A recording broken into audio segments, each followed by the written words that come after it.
What's going on, everybody? It's your boy Shuggy from Sugar Earth Media, and today we are back again with Better Call Saul. We have a new episode recap, and wow, what an episode! A lot of stuff happens. I think this episode progresses the story forward quite a bit. We learn a lot. We learn some big things about what Lalo's up to, and we learn about what Howard's up to. It seems like this episode's about bringing up the antagonists and showing us, the viewer, how intelligent they are and how formidable of an opponent they are. So I think that's what this episode's about. Jumping right into the recap, we start off with a montage, a beautiful montage of them making this commemorative ruler, some type of thing. We don't find out what it is until the end. We'll get to the end when we get to the end. But this is presumably an object that will be very important to the story later on. But instantly, I see the language on the writing there, and the first thing I think of is it looks like German, and there's one German on the show that we know. I think you guys know who that is as well, and it definitely ties in. So we're gonna get to that when we get to the end. But I like the way they shot it.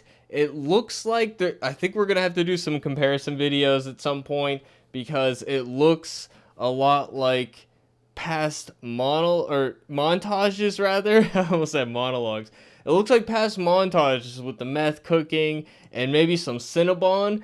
I don't know if there's a shot for shot remake in there. It looked a lot very familiar. A lot of the shots and composition and stuff like that looks very familiar. And now our first scene here with Kim and Jimmy is dealing with the anxiety that Kim has about Lalo knowing what she knows, and she does not reveal the truth about Lalo still being alive to Jimmy. This is the main outcome of this scene here. Is that Kim does not tell him about it, and we can speculate about why. But I think it's very interesting. I like this shot here. There's some fun shots in this episode, directed by Melissa Bernstein, who was a producer on the show prior to becoming a director. She's been producing since Breaking Bad and is now a director on the show. Always cool. And now we're with Gus, and then again with the Gus thing as well. We're showing how formidable Lalo is by showing how nervous Gus is. We've never seen Gus this nervous in the entire show. He's always been the most cool, calm, and collected, and he's been in some pretty hairy situations. I mean, we watched the guy die, you know? So he's, doing the manager thing, but it should be very ho-hum, boring for a drug lord to be working as the manager of a fast food restaurant.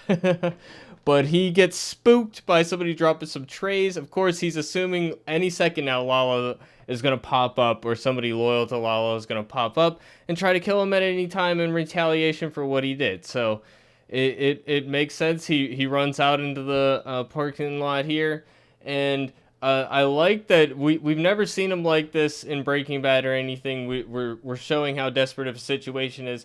But I think if you just watched this show and didn't see Breaking Bad as well, I don't know that you would know the history that we have with this man, having never seen him act like this. So it's very out of character, which makes it really interesting, but also building up Lalo. And here, this scene, building up Howard, again, with the building up the villains. That's what this episode is about. So Howard is showing how great of a lawyer he is in this scene. He's in a contentious meeting with the Sandpiper people, and the elderly people are like, what's happening? It's taking too long. Why is this taking so long? Howard completely cools down the situation.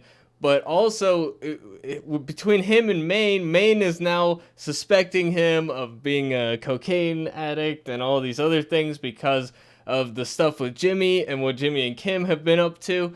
So that's the other shoe that drops in this episode, is Howard finds out everything. And I love that we build him up as a great lawyer. We remind us how, charming this guy is and all of that, and how charismatic he is. So I think they did a really great job here with this scene, setting that up. And even right before the scene, he's like really amping himself up to go up there, I think, and he's like fidgeting a lot, as a lot of people do, as I often do.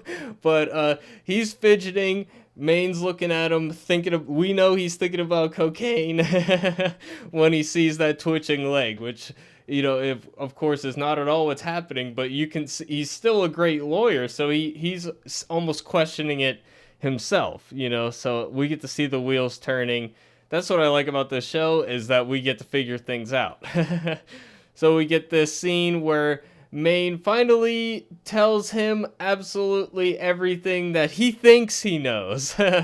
He thinks he knows about the planted drugs and about the car and the prostitute coming out. But this is the conversation Howard knows, because he was meeting with Kim.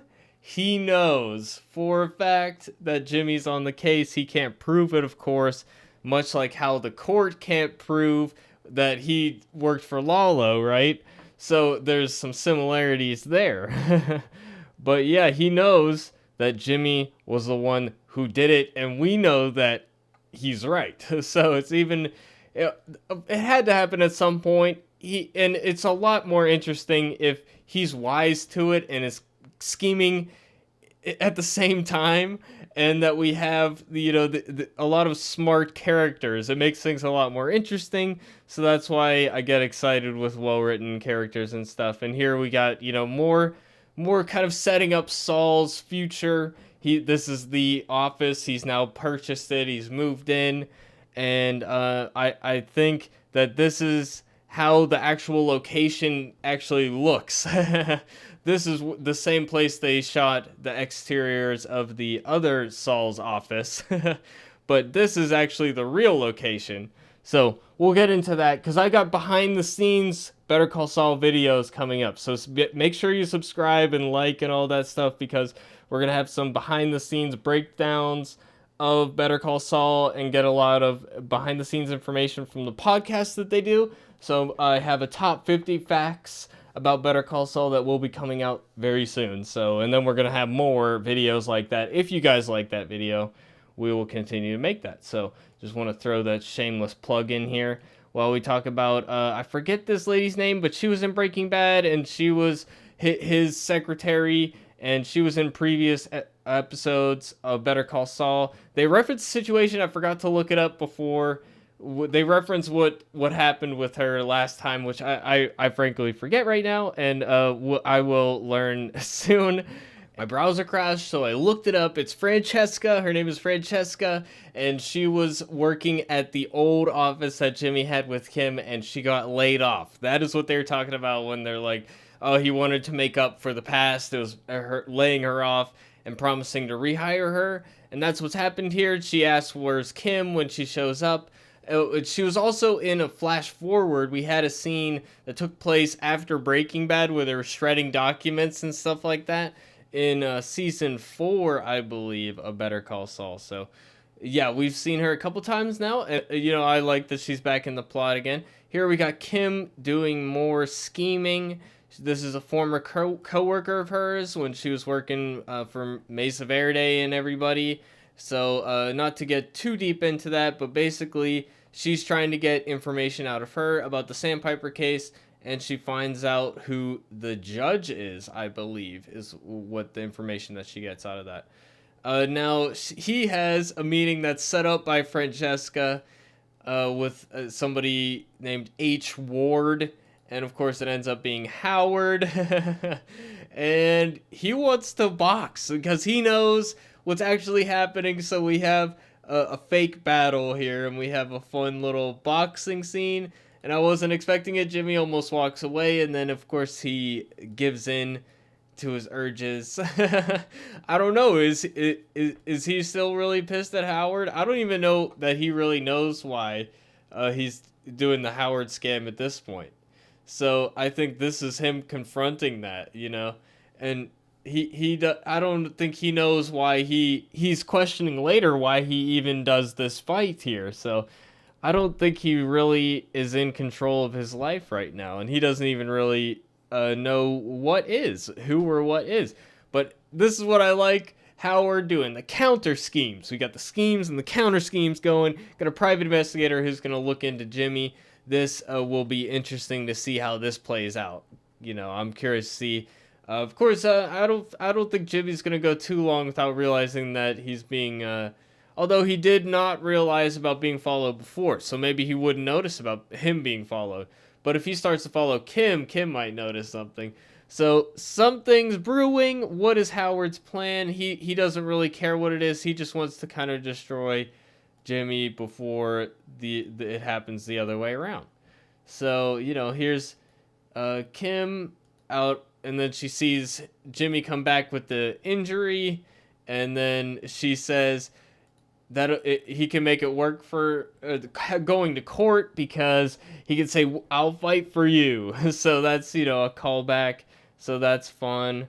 And then we are at Gus's house, and we get a really fun scene here. There's a camera mounted on a garage door closing. That was a very creative shot. I wanted to mention that. But we get to see how they bring in guys into the decoy house.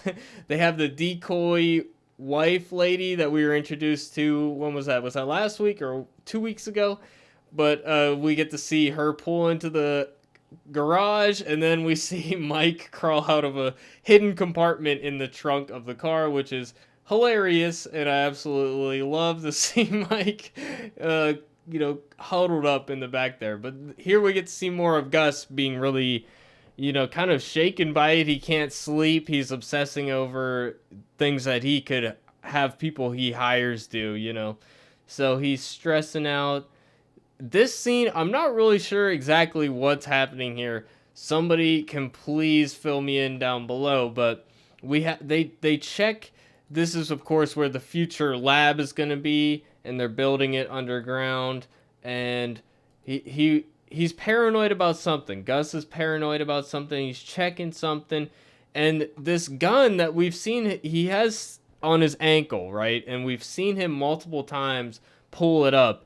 I don't know what we're supposed to get exactly from that. If he's considering taking it off, and then he's realizing, no, Lalo, I should just keep it on me at all times. You never know. I don't know if that's what's happening, or if he's considering something else related to the gun, or if he's just nervous and that's just a sign of his nervousness. But he leaves a gun in this I don't know what this is called, excavator, I think. It's under one of the tracks there. So presumably this is going to start doing work again at some point. So he stashes it here for a reason, presumably. And there's a tunnel there, but Mike said nobody's going to get through that. It's impossible to get through it. So I'm assuming that there's going to be some follow through with this. I'm not really sure what the thought process is. So if anybody has any inkling, definitely let me know in the comments section. Would love to hear it. But all I'm saying is that gun that he places there, he must be planning to do something with it, or have it just in case something happens before they end up coming down here and starting work again, which is on hiatus. I think the operations are all on hiatus because of the Lalo situation, I think. And now here we get a very surprising ending, and I just love that this episode throws us into so many situations, and we're catching up later. I love it. We're in Germany, and we have had no idea what Lalo's doing. I don't think any of us would have ever guessed. This is the guy that Mike had to. This is the wife of the guy that Mike had to put down. The guy who was heading the project of the underground lab area. So maybe that's why it's on hiatus. Actually, they're looking for a replacement still. That could be it. But I never would have guessed. Lalo needs some evidence of something. I'm assuming he's digging into Gus's past to find something that will make him look unfavorable to the higher ups at the cartel, I'm guessing. And he's coming in here, he's schmoozing her, he's basically manipulating her. The whole reason he's here is because of her. I think he does understand German. He pretends not to. If you guys have strong feelings either way, let me know. I just feel like he does actually know. But he's pretending just to be a tourist to start up a conversation. And he mentions being from New Mexico, and then she says, I almost visited there once, of course, hinting at the fact that the whole reason that guy died is because he was planning to have a little vacation, I guess you could say. And it wasn't on the itinerary. So he schmoozes her, and it's got the like first date vibes, and it's very awkward. I hate watching it because this guy murdering psycho, you know what I mean? He's crazy, and then like you want to feel for the lady though, because like she probably hasn't had a night like that in a while and all that. So, but anyways, it's like just awkward. But then they part, and she's like, we can't. She decides no. But then there's a kind of a fake time lapse shot. It's like a CGI kind of transition from nighttime to daytime, and then she leaves. She takes a train here, and then it turns out he was waiting there for her to leave, and he breaks into her house there. And then Lalo breaks in. He's looking for evidence. He's looking around. I don't know what he's looking for exactly. If anybody has an idea, let me know. But apparently, the teaser that we saw at the beginning with the ruler thing, that is enough to satisfy what he needs. I don't know. What does he need? Fingerprints? Something? I don't know what he's looking for exactly. But, of course, she forgets her phone and comes back. We get some interesting drama. And he finds the thing from the beginning, and he takes it with him. But that's enough to satisfy what he needs, because he was waiting with the gun here, but then he finds the ruler, and then he's gone. So that was enough for him to leave. I don't think that he decided not to kill her out of any sort of sentimentality. Of course, I don't think he would want to do it, because it's just a mess for him to clean up, right? Or something for him to worry about. So it's easier for him if he doesn't have to kill her, of course. But yeah, so I don't think it's because of any feelings he had or anything, but let me know what you guys think.